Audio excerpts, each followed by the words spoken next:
nome da pregação de hoje é Os Apócrifos. Os Apócrifos da Igreja Católica.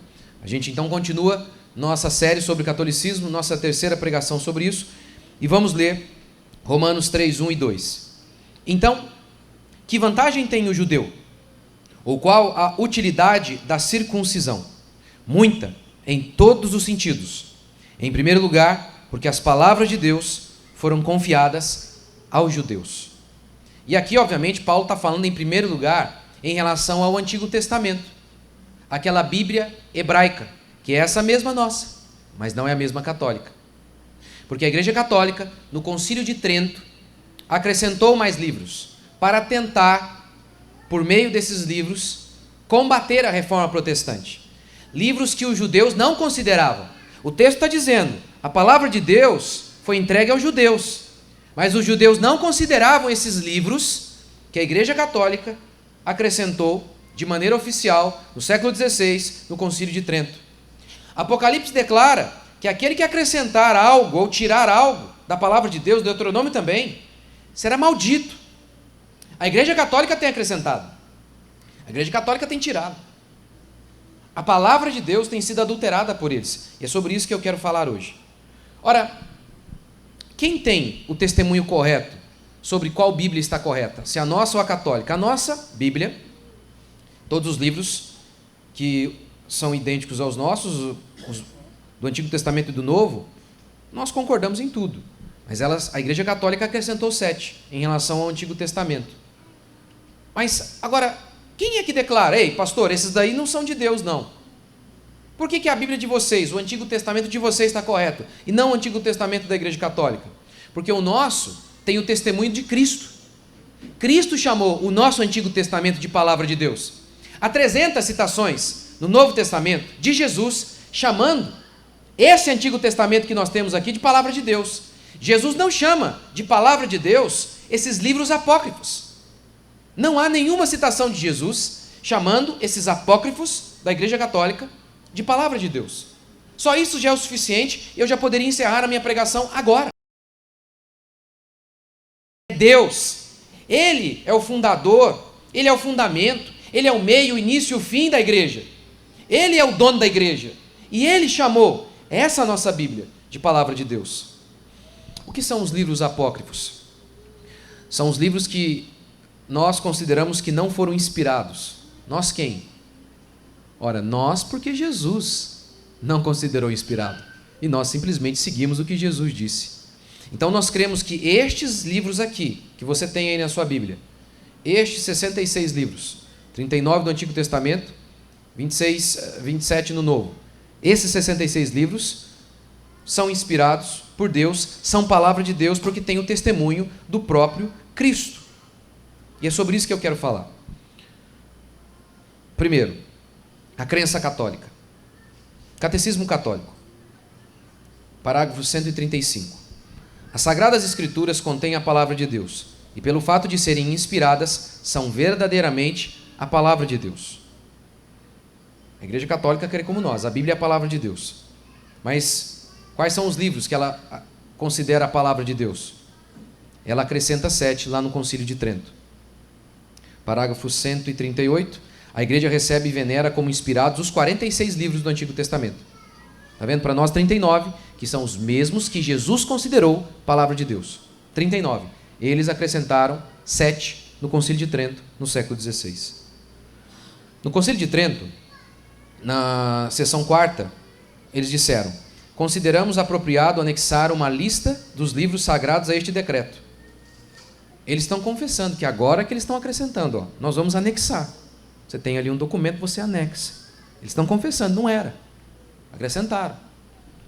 Consideramos apropriado anexar uma lista dos livros sagrados a este decreto, de forma que nenhuma dúvida possa surgir a respeito de quais livros são aqueles que o concílio recebe.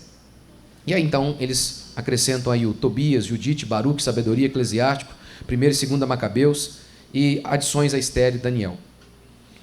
E no concílio eles dizem o seguinte: se alguém não recebe esses livros, esses que nós estamos anexando, estamos acrescentando agora, seja anátema, maldito. E aí a gente tem um grande problema para a própria Igreja Católica, como eu vou mostrar daqui a pouco. Mas de onde vieram esses apócrifos? Os judeus se espalharam pelo mundo, naquilo que foi conhecido como diáspora. Obviamente, debaixo daquela cultura grega, judeus foram nascendo e já falando um outro idioma, o grego, e precisavam de uma literatura que fosse acessível a eles. Aí então se traduz e se concebe a Septuaginta, o livro dos 70. E é dali que eles começam a acrescentar esses apócrifos. Mas como os judeus lidavam com esses textos apócrifos? Primeiro, como eu disse, Jesus e os apóstolos os rejeitaram. Jesus e os apóstolos o rejeitaram. Jerônimo foi um dos grandes nomes da Igreja Católica. Ele traduziu a Bíblia para o latim, naquilo que se tornaria, no Concílio de Trento, a versão oficial da Igreja Católica, a Vulgata Latina. Mas Jerônimo, o próprio Jerônimo, ele disse o seguinte: a Igreja nada sabe acerca dos apócrifos. Há de recorrer seus livros hebraicos, que é a Bíblia, esse Antigo Testamento que você tem aqui. Então você tem o testemunho de Jerônimo, o cara que é o tradutor oficial da Igreja Católica, da Vulgata, da Bíblia para o latim. E ele diz: a Igreja nada sabe. Isso é para mostrar para você que a Igreja Católica sempre diz assim: nós nunca mudamos, o que a gente crê é sempre a mesma coisa. É mentira. É mentira. Você pega as próprias crenças deles, nos dogmas deles, nos catecismos deles, nos concílios deles, e há contradição. Eles vão mudando o tempo todo e dizem o tempo todo que eles são a mesma coisa. Não é. Olha o que um grande nome da Igreja Católica está dizendo: a Igreja nada sabe acerca dos apócrifos. Há de recorrer seus livros hebraicos, nos quais o Senhor faz menção. É Jesus, está dizendo Jerônimo, que menciona esses 39 livros do Antigo Testamento. É Jesus. A nossa autoridade está baseada no que Jesus disse, e dos quais também os discípulos tomaram exemplos, e os apóstolos também. Esse é o testemunho de Jerônimo. O cardeal Caetano, que foi considerado um grande teólogo, ou incomparável na Igreja Católica, disse: Judite, Tobias e os livros dos Macabeus não foram incluídos por Jerônimo entre os livros canônicos, mas sim colocados entre os apócrifos. Ou seja, não era considerado palavra de Deus. Era lido na igreja, assim como a gente pode ler outros livros, como eles também liam o livro dos mártires, mas eles não consideravam que era palavra de Deus. O livro O Cânon da Escritura, F.F. Bruce, disse: Nosso Senhor, Jesus, e seus apóstolos poderiam diferir dos líderes religiosos de Israel quanto ao significado das Escrituras. Todavia, não há qualquer sugestão de que divergissem sobre seus limites. Ou seja, os judeus tinham lá a sua Bíblia hebraica, o seu Antigo Testamento. Não havia Novo Testamento ainda, a história estava sendo escrita. Jesus em nenhum momento fala para eles: ei, a Bíblia de vocês está faltando 7 livros. Ei, a Bíblia de vocês está errada. Ele nunca debateu isso. Nunca. Pelo contrário. Ele confirmou que aquilo que eles tinham como palavra de Deus era de fato palavra de Deus. Por exemplo, examinai as Escrituras, é Jesus falando para os judeus: examinai as Escrituras, porque vós cuidais ter nelas a vida eterna, e são elas que de mim testificam. Quais Escrituras? Jesus está falando com os judeus. Quais Escrituras? Os 39 livros.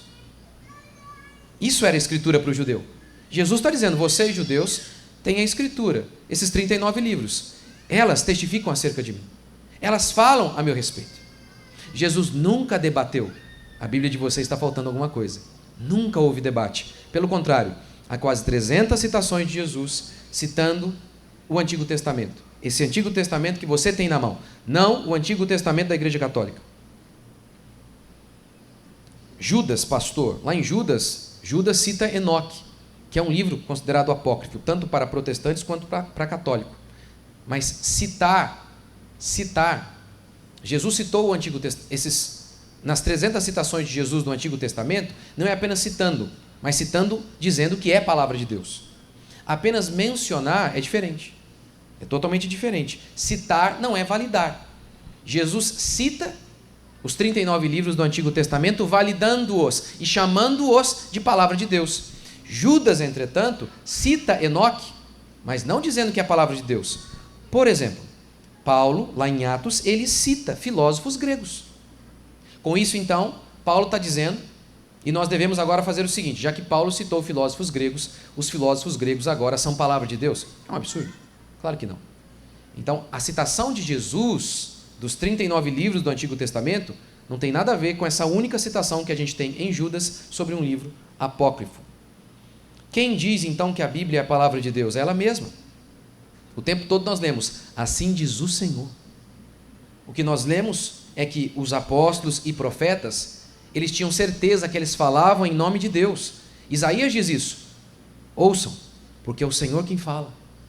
Prestem atenção, porque quem está falando é Deus. Terceiro, vejamos as coisas absurdas contidas nos livros apócrifos. Eu vou citar apenas aqui algumas que são as mais importantes. Por exemplo, no livro de Macabeus, sabe como o autor finaliza a sua carta? Olha, gente, se eu errei aí, tem misericórdia. É sério, ele fala assim. Você lê algum profeta do Antigo Testamento, o apóstolo falando isso? Pelo contrário, o tempo todo eles dizem, ouçam-me. Porque na realidade não sou eu que estou falando, é Deus, Deus falando por mim. Assim diz o Senhor. Paulo, o que eu sei, eu aprendi, eu não aprendi de homem algum, eu recebi por revelação de Cristo.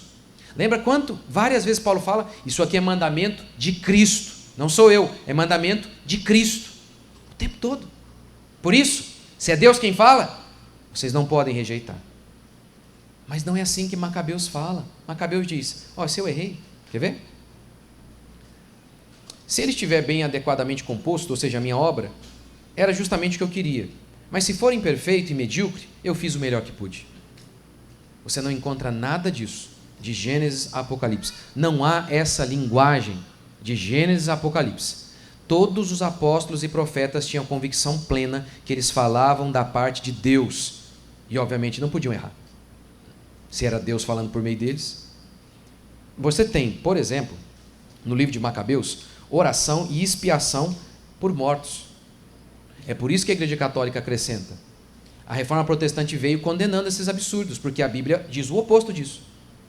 A Bíblia mostra que isso não existe. Mas a Igreja Católica queria a ideia do purgatório, que na Bíblia é totalmente refutado. Na parábola, Lázaro e do rico, ambos morrem. O que acontece? Um vai para o inferno, outro vai para o seio de Abraão. Não tem como sair um daqui para lá, não tem como. Lembra quando ele fala, olha aqui a ponta do meu dedo, a ponta do dedo, fala para Lázaro molhar a ponta do dedo e me refrescar. Não pode, há um abismo, quem está aí, quem está aqui, não pode mudar. Jesus fala o que para o ladrão na cruz? Hoje mesmo estarás comigo no paraíso. Não é hoje estarás no purgatório para purgar os seus pecados, não tem isso. A Bíblia fala em Hebreus, depois da morte vem o juízo, não vem purgatório. Então não há isso na doutrina bíblica, não há. Então a Igreja Católica acrescentou Macabeus para falar, tá vendo? Aqui está aqui na Bíblia, aqui a palavra de Deus aqui fazendo expiação por morto. Não, coisas absurdas. Quarto, os livros apócrifos foram rejeitados pela comunidade judaica. Olha, a comunidade do Mar Morto e tantas outras. Eu vou citar aqui os mais importantes, que eu considero que é o Flávio Josefo. O Flávio Josefo, talvez o maior nome aí, o maior historiador judeu, ele vai dizer o seguinte: embora tantas eras já tenham passado, ninguém jamais ousou acrescentar-lhes, e ele está falando da Bíblia, qualquer coisa, ou delas tirar qualquer coisa, ou nelas modificar coisa alguma. Ele está falando daqueles 39 livros. Na realidade ele fala 22, porque eles ajuntam o que a gente destrincha. É 1ª e 2ª Reis, tudo junto. Mas são esses mesmos 39 livros que nós temos aqui. Ele está dizendo, ninguém entre nós jamais ousou tirar ou acrescentar. O que Paulo diz em Romanos 3? A palavra de Deus foi dada a quem? Aos judeus. E o que um judeu está dizendo? Ninguém jamais ousou acrescentar ou tirar algo desse Antigo Testamento. O oráculo de Deus foi dado aos judeus, diz Paulo em Romanos 3:2. Ele continua. Pois não temos uma infinidade de livros discordantes e conflitantes entre si, mas apenas 22 livros, como eu falei, são os nossos 39, que eles ajuntavam, que contêm o registro de todos os tempos e são justamente considerados divinos. Destes, 5 pertencem a Moisés e contêm as suas leis e a história da humanidade desde a criação até a sua morte. Este período de tempo é um pouco menor que 3.000 anos. desde a morte de Moisés e por aí vai. Mas é basicamente isso que ele está dizendo. Quinto, esses livros apócrifos foram rejeitados pela igreja, pelos pais da igreja. Foram rejeitados pelos pais da igreja. Olha, esse documento aqui é muito interessante. Isso aqui, ó, é a Nova Enciclopédia Católica, volume 2, página 390. Olha o que diz. O Concílio de Trento definitivamente resolveu a questão do cânon. O que é o cânon? A palavra que tem a ideia de régua. O cânon é, quais são os livros que fazem parte do cânon, ou seja, que são palavra de Deus?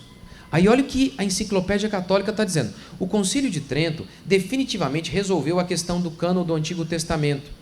Que isso não havia sido feito anteriormente é evidente pela incerteza que persistiu até a época de Trento. Ou seja, para os católicos, entre os católicos havia incerteza.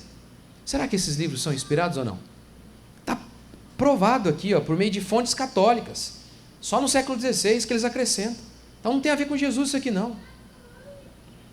A Igreja Católica, no Concílio de Trento, ele excomungou aqueles que rejeitaram os livros apócrifos. E como aqui a própria Enciclopédia Católica mostra, não havia consenso. Então, Jerônimo era contra, Rufino declara que aquilo ali, esses livros apócrifos não respondiam aos padrões canônicos. É um absurdo. Então, um monte de gente ao longo da história, dentro da própria Igreja Católica, falou que os apócrifos não eram de Deus. Mas no Concílio de Trento, a Igreja Católica disse, quem não concorda que esses livros aqui, esses 7 livros que nós consideramos palavra de Deus, se você não considera, seja anátema. Olha o que a gente lê, ó. Seção 4ª do Concílio de Trento. Se alguém não aceitar como sacros e canônicos esses livros na íntegra com todas as suas partes, como era costume serem lidos na íntegra na Igreja Católica e como se encontram na edição antiga da Vulgata Latina, e desprezar ciente e premeditadamente as preditas tradições, seja excomungado. Caramba, hein? Aí a Igreja Católica tem um problema, porque tem um monte de gente que ela chamou de santo. Agora esses santos têm que ser excomungados. Por exemplo, Militão, bispo de Sales, Orígenes, Atanásio, Círio de Jerusalém, Cipriano, a lista é enorme. Eles chamaram de santos esses homens. Mas agora no Concílio de Trento está dizendo, quem rejeita esses livros tem que ser excomungado. Então tem que excomungar todos eles, que eles mesmos chamaram de santos. Mas como é que pode? O famoso cardeal Caetano, ilustre prelado da Igreja Romana, escreveu um comentário sobre os livros históricos do Antigo Testamento oferecido ao Papa Clemente. Nele, ele agradece muitíssimo a São Jerônimo por ter rejeitado os livros não canônicos. Jerônimo nos pôs a salvo da acusação dos judeus, que de outra maneira poderiam dizer que nós havíamos forjado livros ou parte de livros pertencentes ao antigo cânon, os quais nunca haviam recebido. O cardeal, ilustre cardeal na Igreja Católica, está dizendo, graças a Deus, Jerônimo não colocou os apócrifos como palavra de Deus, para que não fôssemos acusados pelos judeus de termos acrescentado algo à palavra de Deus. Jerônimo traduziu a Bíblia para o latim, como eu disse, a Vulgata Latina, e ele disse, esse prólogo pode servir como um prefácio adequado para todos os livros que traduzimos do hebraico para o latim, para que possamos estar cientes de que qualquer coisa além desses livros deve ser considerada apócrifa. Portanto, a sabedoria de Salomão, o livro de Jesus, filho de Siraque, Judite, Tobias e o pastor não estão no cânon. Leia-os para edificação do povo, mas não para estabelecer a autoridade das doutrinas da igreja. Então imagina, a Igreja Católica tem que excomungar Jerônimo, que no Concílio de Trento, e Calvino falou que isso era um absurdo. No Concílio de Trento, a Igreja Católica, ela considerou oficial a Bíblia, a Vulgata Latina. Não podia consultar o hebraico e o grego, que foram as escrituras originais. Aí Calvino fala, ou seja, nós não podemos conferir, isso é um absurdo. Mas enfim, olha o que está acontecendo aqui. Olha o que acontece. Seja excomungado quem não considera esses livros aqui apócrifos como palavra de Deus. A Igreja Católica coloca a Vulgata Latina como a única Bíblia, mas o seu tradutor tem que ser excomungado. Olha que doideira! É um negócio maluco. Sexto e último princípio. A igreja é edificada sobre os apóstolos e profetas. A igreja, lembra disso? Desse texto? Assim já não sois estrangeiros nem forasteiros, mas concidadãos dos santos, e sois da família de Deus, edificados sobre o fundamento dos apóstolos e profetas, sendo ele mesmo Cristo Jesus a pedra angular. Essa expressão apóstolos e profetas é só uma expressão para falar dos profetas do Antigo Testamento e dos profetas do Novo, que são os apóstolos. Os apóstolos são os herdeiros dos profetas. Isso aqui é só uma expressão para falar do Antigo e do Novo Testamento. A igreja é edificada sobre o fundamento dos apóstolos e profetas. Só que olha que coisa interessante, não há mais apóstolo. Não há. Eu já fiz uma pregação inteira aqui falando sobre isso. Lembra quando um dos apóstolos se enforcou? Judas? Lembra lá em Atos que diz o texto que Pedro foi colocar um no lugar dele, para completar o 12, que simbolizaria, seria um símbolo de Israel. Lembra qual foi a condição que ele colocou para escolher alguém? Um dentre nós que esteve conosco desde o começo, para ser testemunha. Porque os apóstolos foram chamados de testemunhas. E para ser testemunha tem que ter visto. Então tem que ter andado com Jesus. É por isso que Paulo, ele chama ele mesmo de um apóstolo como um nascido fora de tempo. Por quê? Porque ele não andou com Jesus. Mas ele foi apóstolo porque ele diz que ele viu Jesus, e Pedro confirma isso. Ele diz, eu vi Jesus. Por isso eu posso ser testemunha também. Mas eu sou um apóstolo nascido fora de tempo.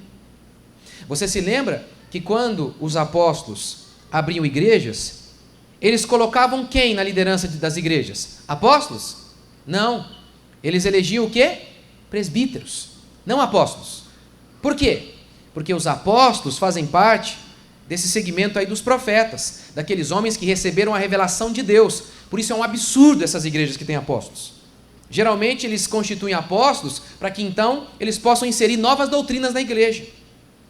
É o que acontece também com a igreja católica. Na pessoa do Papa, que é o apóstolo, o Papa é o apóstolo, é o descendente de Pedro, dizem eles. É o herdeiro de Pedro, dizem eles. Não, não é, porque não existe mais apóstolo.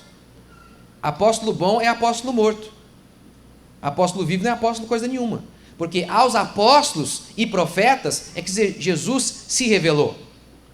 Nós temos então o seguinte resumo. A igreja é edificada sobre o fundamento da Bíblia. Porque a Bíblia é a revelação de Deus, que Deus se revelou aos profetas e apóstolos. É isso que Paulo está dizendo. Nós não vamos edificar a igreja com base em palavras humanas.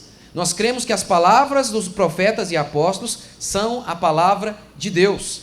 É por isso então que esta Bíblia aqui tem a chancela do próprio Cristo. A Bíblia católica não.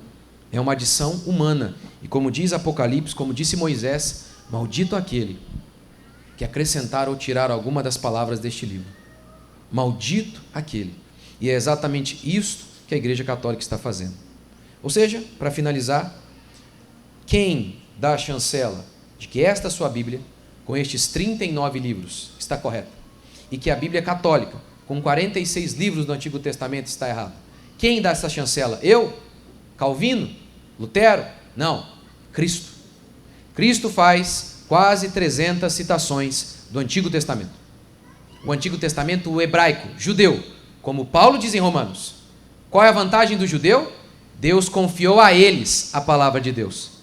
E o que os judeus dizem? O que José confirmou? Que a palavra de Deus são esses 39 livros que eu e você temos. Não os apócrifos que a Igreja Católica acrescentou no Concílio de Trento como estratégia para tentar conter a reforma protestante. Eu e todos nós protestantes, por isso dizemos o sola Escritura. Somente a Escritura é a nossa regra de fé, porque a Escritura tem a chancela do Cristo dizendo, isso aqui é palavra de Deus. Vamos ficar de pé?